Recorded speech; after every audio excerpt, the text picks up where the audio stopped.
Hi, everyone. Great to see everybody here today. I want to introduce Sam.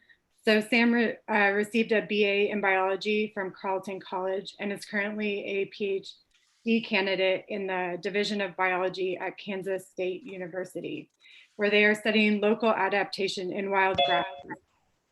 As a scientist and educator, they are passionate about promoting scientific literacy, engaging in science communication, and increasing diversity and inclusion in STEM. I want to thank Sam in advance for providing a place for us to engage an important topic that impacts our community environment and asks of us how we want to shape that environment. So with that, Sam, take it away. Thanks. Thank you so much for giving me this opportunity to talk about something I'm really passionate about, and thank you for introducing me, Theo. Just to double check, should I aim to speak for about 40 minutes to leave time for questions? Okay, great. Sometimes I get carried away. So I'm going to share my screen now. Does that look good to everyone? Okay, cool. Now I'm going to hide you all so I can see my whole screen. So the title of my talk today is Sex and Gender Diversity in Biology. And so, as Theo said, my dissertation research is about how grass adapts to different types of environmental stress. And so the topic today is a little bit different, but also something that I care about a lot and that I've spent a lot of time thinking about and talking about in presentations and conversations like this during my time as a graduate student at Kansas State University. And I normally like to start my presentations with a land acknowledgement. And because I am not in the same place as you, I have a version of the K-State land acknowledgement and a version of the one from KU.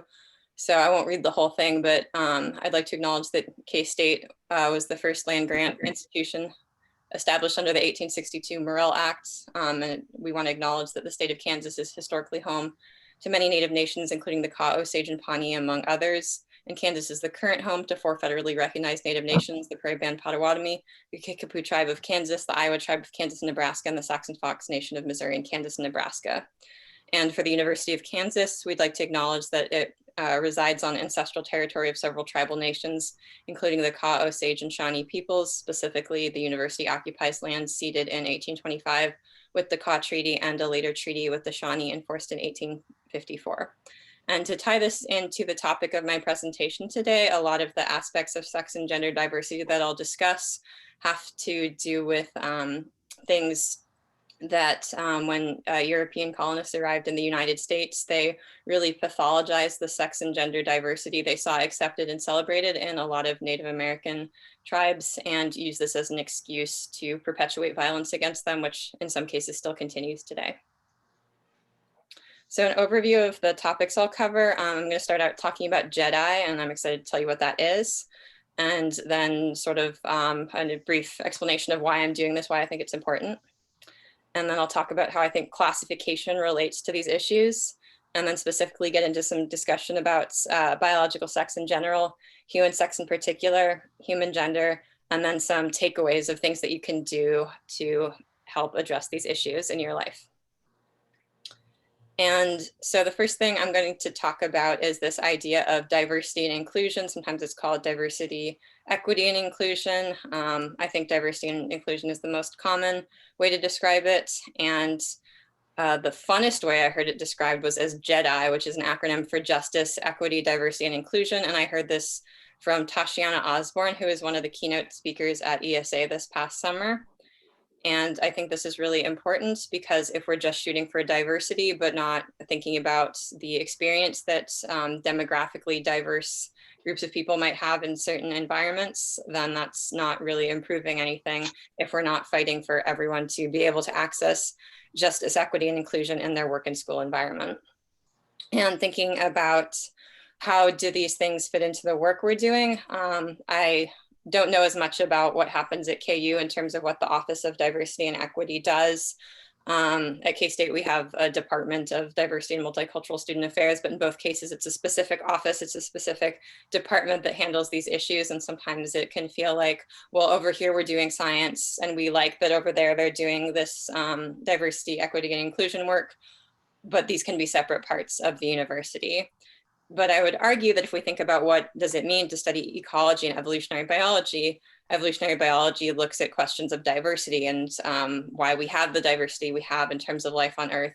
And ecology looks at relationships between different types of life on Earth. And so I think ideas of how human diversity and creating justice, equity, and inclusion surrounding the relationships between people who represent different types of human diversity is really crucial. And so oftentimes, at least in terms of what I witnessed during my different academic experiences, sometimes it seems like JEDI can be sort of an afterthought or something that is seen as a question that you check off when you're conducting an interview. You ask the JEDI related question, or if you're applying for grant money, you include it in your broader impact, but it's not really central to the science or the culture of the department. And I want to sort of make the case to all of you that these types of things really should be central to our teaching, our research, and our academic community, both in terms of human diversity and in terms of how we view diversity generally across the biological world. And so a couple other notes I'd like to make about this is that sometimes when we're doing this type of work, there's this tendency towards tokenization. So either looking at diversity very superficially or asking people to only show up as one aspect of their identity at a time. And there's also something known as siloing that can happen when different types of activism is seen as fully separate. So in some cases, I've seen people treat activism to create diversity and inclusion in regards to people of color is seen as completely separate from diversity and inclusion work that's being done to create access for queer and transgender people, but there's a lot of overlap between those two groups. And there are many shared needs. So I want us to avoid tokenization and siloing as we learn more about this and strive to do this work by remembering that all aspects of human diversity interact and impact our access to equity, justice, and inclusion. And remember that all aspects of human diversity can impact human biology in terms of a variety of things, including discrimination that can prevent us from accessing healthcare, decisions we make in terms of getting gender affirming medical treatments, and the impacts of minority stress on our physical and mental function.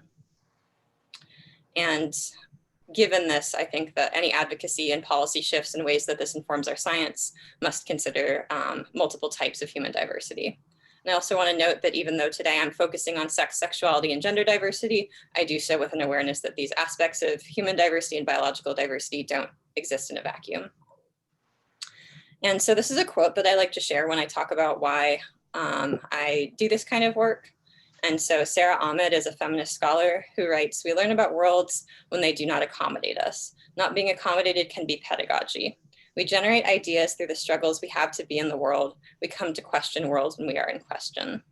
And as a queer and transgender biologist, there's been many times where I've not felt accommodated within biology, both the culture of it and how it is taught. But this has also brought me to question some of the paradigms that I'm in because I have been in question.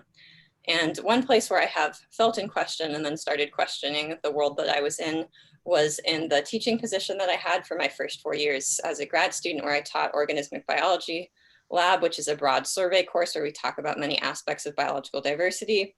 And it occurred to me more and more over time that even though we were talking about all of the fantastic different ways that different biological tasks are solved differently across taxa, when we talked about biological sex, we always only talked about it using these two terms, which we didn't contextualize or define or explain. And this was happening in insects, birds, lizards, seahorses, rotifers, flowering plants, bryophytes, and even oddly in fungi, which arguably don't really have male and female sexes.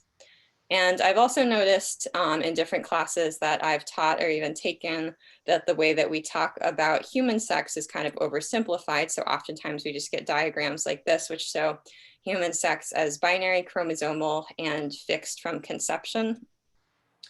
And the way that we talk about human reproduction is often something like this in our intro bio textbooks, where we have two parents with different sex chromosomes creating children, but we're sort of already conflating sex and gender here because the terminology used, mother and father, those are culturally gendered terms. And this is also perhaps unintentionally conveying a particular type of sexuality through this reproductive event. So this is a relationship that's heterosexual and reproductively focused. And by including that in a biology textbook, it's giving it status as a biologically useful or natural or correct relationship. And frequently we don't see any other descriptions of how human sex, gender, and sexuality can exist and vary in our textbooks. And sometimes we even only see homosexuality mentioned in the chapter on infectious disease when it comes to AIDS. So that is perhaps an implicitly rather than explicitly pathological way to present any sexuality other than heterosexuality. And so I want to question why we teach sex, gender, and sexuality this way, and how might this type of pedagogy be impacting our students and our science. So for one thing, it really doesn't include our students who are lesbian, gay, bisexual, transgender, queer, intersex, and asexual. And there is evidence that something going on in STEM fields causes attrition of students in these categories. They show increased interest through participation in research early on in their college experiences, but they end up graduating with these degrees at lower rates. And there is some evidence that being in classrooms that have this very rigid, very binary presentation of sex, gender, and sexuality can be discouraging and exclusive of students with these identities. This type of pedagogy can also affect all of our students by furthering this misconception that being heterosexual, being cisgender, and being endosex is the only normal, natural, or biological way to have a gender or a body or a relationship. And even if this isn't a message we're explicitly teaching, this misconception already exists. And if we're not correcting it, then it can persist. And this misconception is often translated into homophobic and transphobic political arguments that biological sex invalidates the existence of transgender people and therefore they don't deserve rights in medical care, and the idea that being non-heterosexual is unnatural and therefore limiting the right of people who are not heterosexual to marry or adopt children. And additionally, heteronormativity, so the idea of a relationship with two partners of different sexes, limits the questions that we ask and the observations we make. So if we assume that this is the only or the best way to do sex and reproduction, then we're less likely to teach about or study systems that work differently. And if we observe non-heteronormative behaviors in the systems that we're working with, we might discard those observations, even if they are actually interesting and important. So given this, I want us to think about how can we be more accurate and inclusive about the true diversity of sex, gender, and sexuality in the biological world. Because I'm not advocating for this only for reasons of inclusion, but also because I think it makes us better scientists and better teachers to actually consider and teach the full diversity of these different aspects of biology. And so I think that in many ways, this is an issue of classification. How do we do it? How do we perceive it? And so biology is the study of life on Earth, which is extremely diverse, which is something that you all know. But when we start classifying biology, we start classifying the diversity that exists. That's a subjective process. And I don't mean subjective in a bad way. I just mean that the decisions we make about creating a biological category is based on our perception of what is a useful or logical way to categorize a given set of organisms and what would be considered the ideal member of a category or an individual that clearly belongs in one category versus what's an individual who is maybe less clearly a member of one category or considered an exception to the way we thought things worked otherwise. And those decisions are going to be based on context, and the way that taxonomy and even the concept of a species has evolved over time shows that these things are not fixed, and that as our understanding changes, the most useful or logical categories might change too. And there's a quote that I'd like to share on this topic from Karen Levy, who writes, "The act of measurement is not neutral. Every technology of measurement and classification legitimates certain forms of knowledge and experience while rendering others invisible." And so when it comes to biological sex diversity, oftentimes, especially in our intro classes, all types of sex diversity that don't involve two separate sexes are often rendered invisible. But I think students can really benefit from learning about the true diversity of sex across taxa, because not all organisms have sex or sexes, like these whiptail lizards that reproduce asexually, or organisms like some mushrooms in the phylum Basidiomycota that don't just have two sexes, they have thousands of mating types. There's organisms that don't have separate sexes, like most flowering plants and some animals like snails. And there's organisms that do in fact have two separate sexes, but each individual can change sex during their lifetime, as in the case of clownfish. And this diversity is amazing, and it's often noted as such.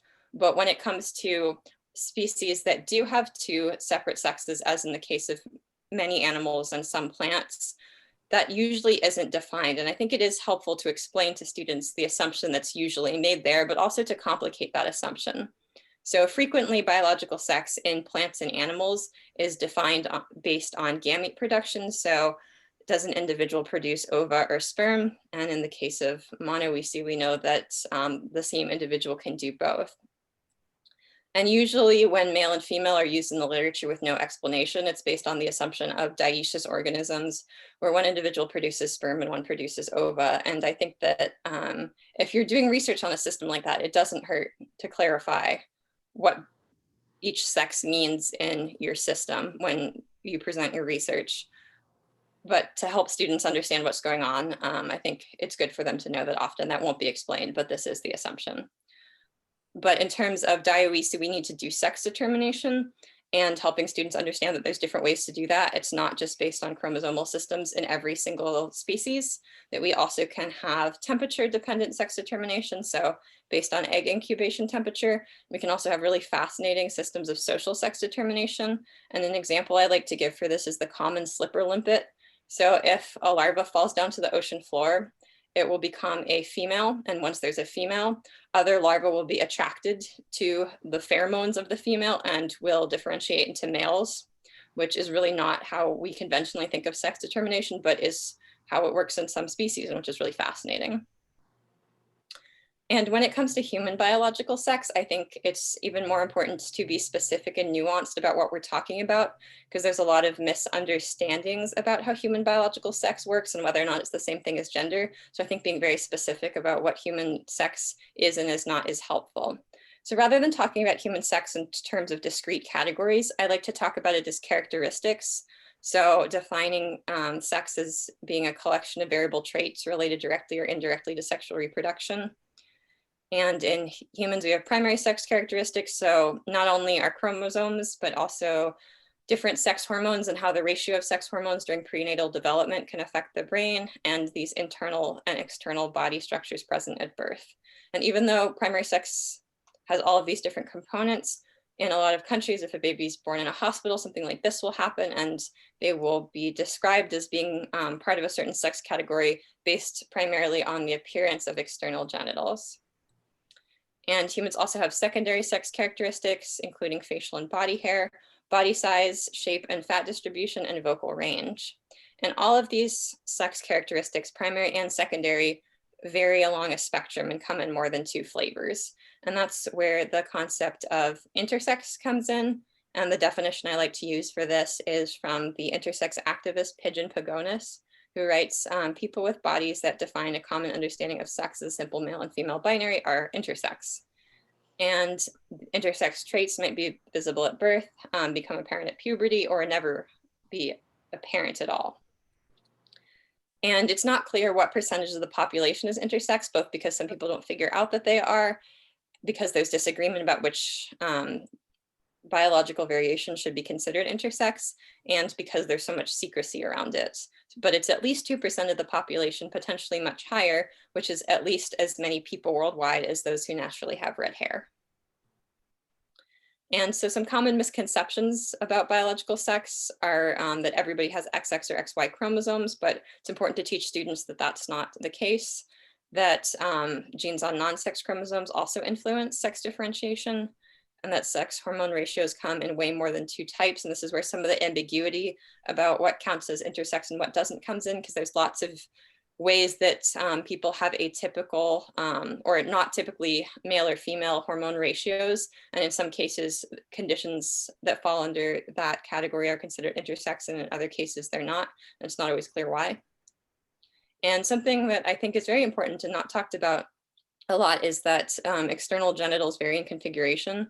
And that happens because there's these 4 different parts of the primordial gonad that everyone has during prenatal development that can all develop differently. And a lot of people seem to have the impression that you only have either a penis or a vagina, where there's actually a full spectrum of variation in terms of the conformation of external genitalia. And this is an inherent part of human biological diversity that is not vanishingly rare. 2% is pretty significant in terms of looking at all of the different ways that intersex traits can show up. And it's not something to be pathologized. And frequently when intersex is mentioned at all in biology textbooks, it's in a pretty dehumanizing way. And sometimes we get these black and white images of naked people with black bars over their eyes, which is really dehumanizing. And I like to talk about intersex in terms of intersex people, because intersex people are people, they're among us, they are doing work to advocate for their rights, they're living their lives. And these are all really awesome intersex advocates who have written books and created videos and are teaching seminars on intersex inclusion. And if you want to incorporate a more sort of humanized version of intersex into the classes that you're teaching, I would suggest looking up some of their work. And so we've talked about human biological sex now, and I also want to talk about human gender and how that's categorized and how that's seen in relation to sex. And some questions that often have come up around this that I've heard are questions like, how many genders are there? How can I tell what someone's gender is? And why should I teach gender in biology class? And so to answer the first question, I like to offer my definition of gender, which is that gender is a form of self-knowledge that occurs in a cultural context. And so which, if any, of the gender categories in your culture do you feel like you belong to? And it's important to note that many historical and some modern cultures have more than 2 accepted gender categories. And so given that cultural context, as this diagram from Glishan shows, we can make decisions about gender expression, how we want to express our gender. And so given that there are so many different types of genders across cultures and in terms of people's self-knowledge of gender, I think asking how many genders are there is not a very useful question, because I don't think it's a finite number. And in terms of how to tell what someone's gender is, so the process of perceiving somebody else's gender based on cultural standards is called gender attribution, but that's not always accurate. So I think the best way to tell what someone's gender is to politely ask them, rather than assuming it based on what you think their sex assigned at birth is, or based on their gender expression. And to address the question about why should we teach gender in biology class, I think there's a couple of reasons for it. So one of them is that people make choices all the time influenced by their gender that affect their biology, which I'm going to talk about a little bit later on. And also because not teaching about gender is teaching about gender. So if we only talk about biological sex, then students walk away with this continued idea that biological sex is real, is part of biology, and gender is not. And something that happens, which I don't think we can actually fix, I think it's out of our hands, is the way that sex and gender terms have become completely conflated in popular usage. I've definitely gone to doctor's offices where I was given a form that says, what is your gender, male or female? And we tend to think of male and female as sex rather than gender terms. So given the way that social gender and biological sex are sort of often taken together, I think at least mentioning the ways that gender is not the same as biological sex, but can interact with it, is a really helpful thing to do to give our students a more inclusive experience of biology. And another question I've been asked is, well, we have biological sex, do you think we have biological gender? And my answer to that is sort of, but not in the way that you might think. So just to clarify, a lot of the time when we ask questions about biological gender, it's in reference to people who are transgender. So these are just people whose gender differs from the sex they were assigned at birth, versus cisgender people whose gender is the same as the sex they were assigned at birth. And if we look at when this terminology came into popular usage in the US, it was in about the 1990s, which is only about 30 years ago. And even though this term is pretty new, gender diversity has always existed. There's really good evidence that across cultures, across time periods, there's always been people who knew themselves to not belong to just one of 2 gender categories, and that's been understood in different ways in different contexts. And the way that gender and gender nonconformity has been culturally understood varies a lot in terms of both how many gender roles there are and how much gender nonconformity is permitted socially. And so as we know, our brains have not changed that much in the last couple hundred years, and they definitely don't differ that much across different societies. So I don't think there's any biological sign like a gene or a conformation of some brain region that we can say this is exactly matching to being transgender or to having a certain gender identity, because gender is culturally and temporally specific, and our brains are pretty old and in this way pretty similar. And the fact that gender diversity has always existed indicates that there's probably a biological reason for that, but I don't think we're going to be able to find it if we look for a specific correlation between an ancient biological signal and a modern understanding of gender. And so I also want to briefly address some of the factors that have shaped this widespread misconception that human sex and gender are provable binary. And I think the idea that we need to biologically demonstrate why someone would be gender nonconforming also feeds into this idea that the sort of natural or biological state of human gender is binary, and any exceptions must therefore be proven through biological evidence. And so, as with a lot of things in biology, this dates back to a history of eugenics. So, after Darwin's ideas became more popular in terms of understanding descent with modification, natural selection, survival of the fittest, some eugenicists kind of misappropriated these ideas and tried to claim that different groups of humans demonstrated different levels of evolution, and that people who were not heterosexual Europeans were less sexually dimorphic than the supposedly more dimorphic, more evolved heterosexual Europeans, and words like primitive and degenerate were used to convey these ideas. And these eugenicists tried to use this pseudoscience biometry to claim that people they considered degenerate, including Black women, lesbians, and sex workers, had atypical and anomalous sex characteristics. And so there was a physical reason for why they were not seen as socially acceptable in the way that heterosexual Europeans were. And these claims were used as justification to subject these individuals to scientific experimentation and state control, including the forced sterilization of people who were considered insufficiently eugenic. And this has continued throughout the last 100 years in different ways. So we don't have explicitly eugenic sterilization programs, but there has been examples of the government intervening when it comes to the reproductive capacity of different oppressed groups of people, including most recently this report that's come out about the forced sterilization of women in this ICE detention facility in Georgia. And there's other ways that this history of sort of creating and enforcing this myth of a biological sex and gender binary as real or provable or desirable has come up in relation to autonomy. So some important things happened in regards to this in the 1950s in the US.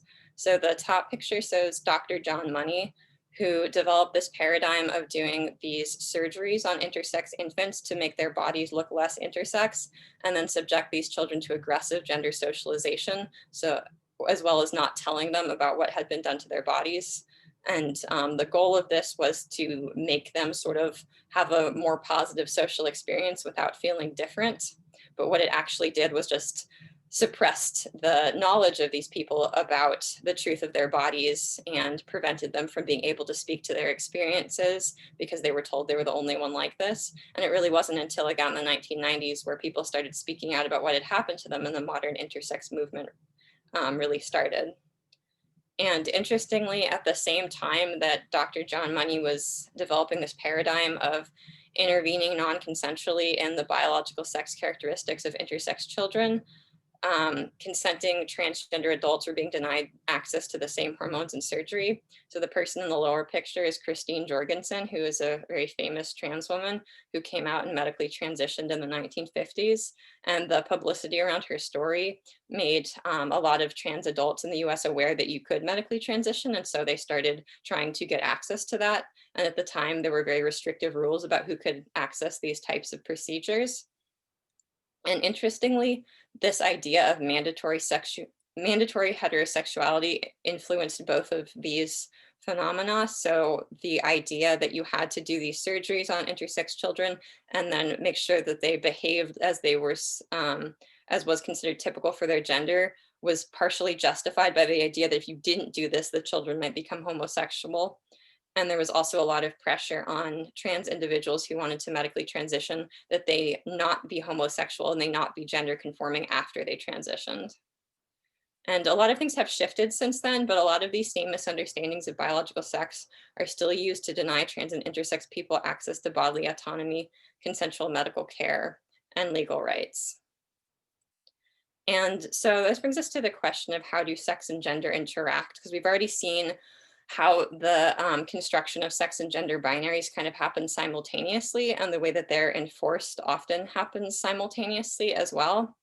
And so there's this different types of legal and medical conflation.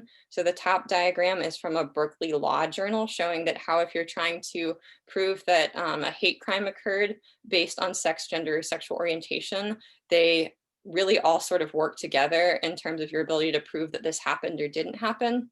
And medically, when we think about how all human biological sex characteristics vary along a spectrum, this idea that you have to have a certain set of body parts to be a certain gender is something that's culturally imposed and is really based on this idea that in order to be successful at your sex and gender, you need to be able to have a certain type of sex and have certain type of body parts that will allow you to play a certain role in that type of sex. And this is really illustrated by this quote from John Hopkins magazine in 1993.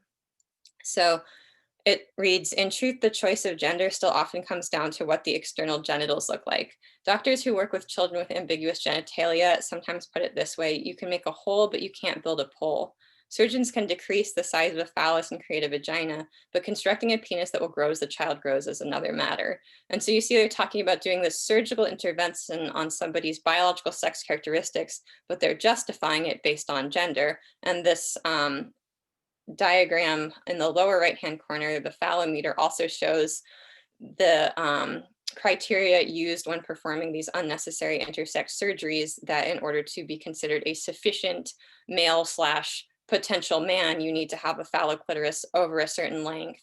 And under that length, you can't achieve that gender role according to this idea. And if it is greater than what's considered the typical or ideal length to be a woman slash girl, then unnecessary surgery has to be performed to conform to that gendered ideal. And so there's also more positive ways that sex and gender can interact when people have autonomy over their own sex and gender. And so most human biological sex characteristics can be changed, and people do this all the time. And for a lot of these things, we don't really think about it as changing our biological sex characteristics, but that's actually what's happening. And so some people, both transgender and cisgender people, might change their physical sex characteristics to better match cultural understandings of gendered bodies. And so an example of this would be getting breast implants, which is something that both cis and trans women do to change the size and or shape of a biological sex characteristic. And another example would be taking testosterone, which is something that both cisgender and transgender men do, which is shifting the ratio of different sex hormones.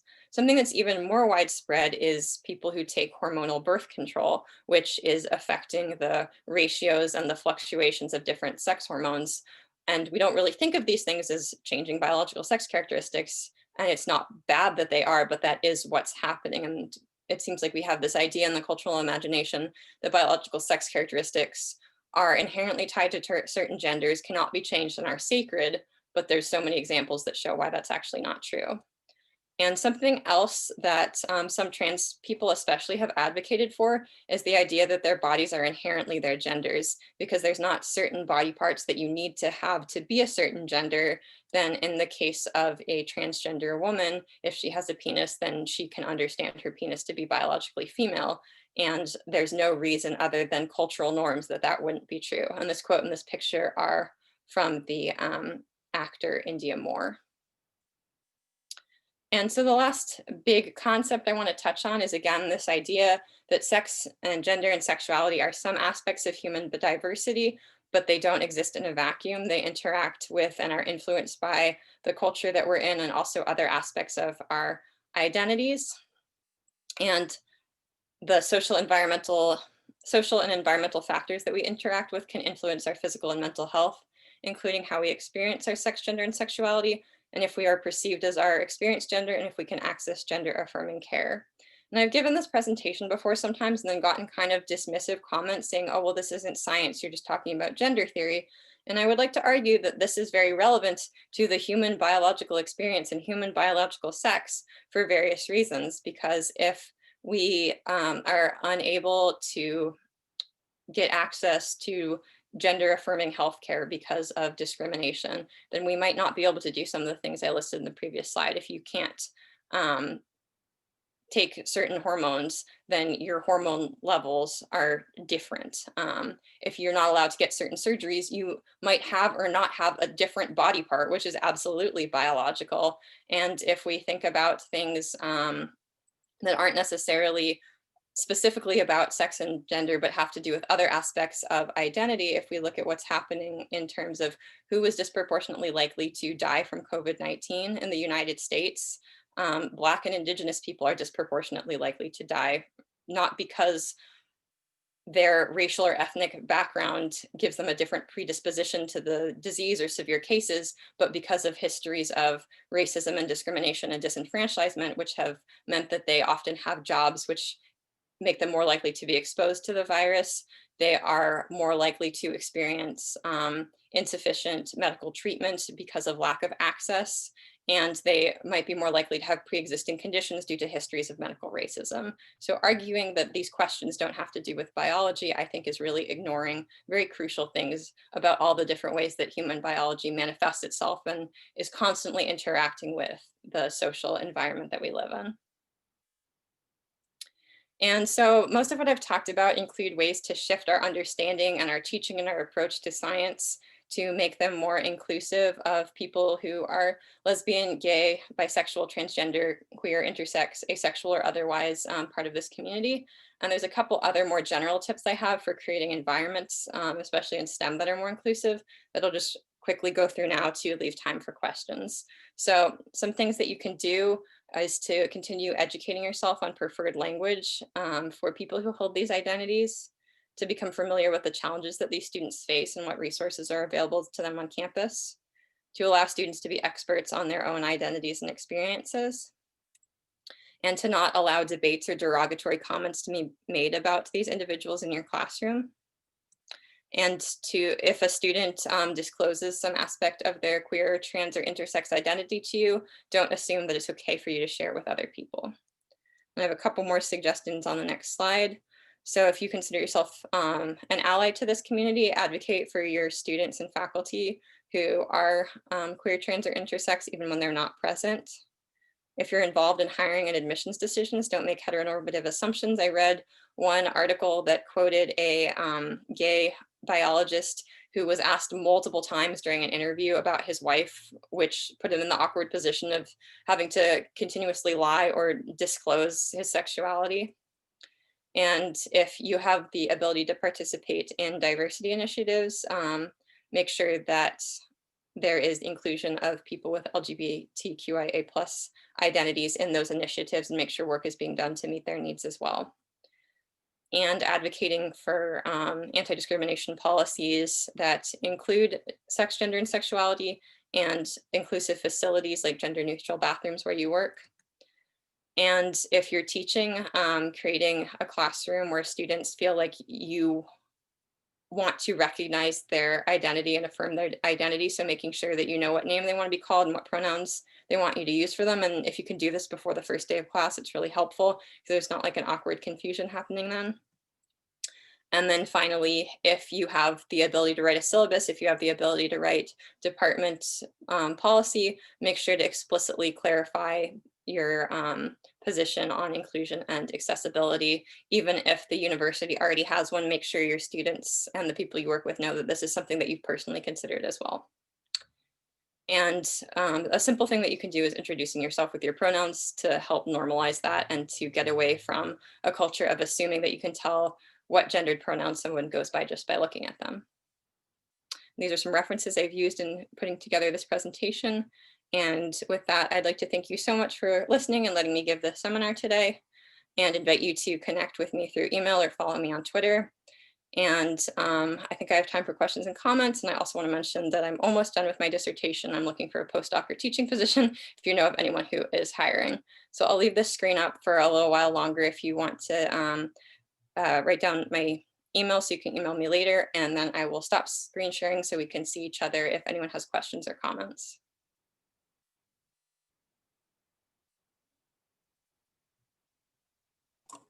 Hey, well done, Sam. So I'll just stop the recording now and then we can go to questions. And just a reminder that people are welcome to send them through the chat if they don't want to ask them themselves. And I can